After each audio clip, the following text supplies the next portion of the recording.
Ya, saya ada di pos pengamatan Gunung Merapi Kaliurang dan ini terlihat ya, ini cukup tebal ini tintanya, ini bukan guguran besar, namun ini angin ya, angin ya lumayan kencang di sekitaran puncak Merapi ya.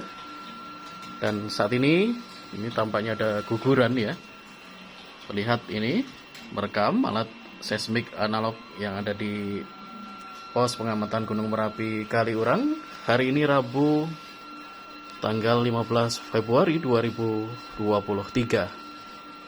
Ya, masih terlihat ada guguran, berarti aktivitas Merapi juga masih fluktuatif. Statusnya masih siaga ya, hingga hari ini.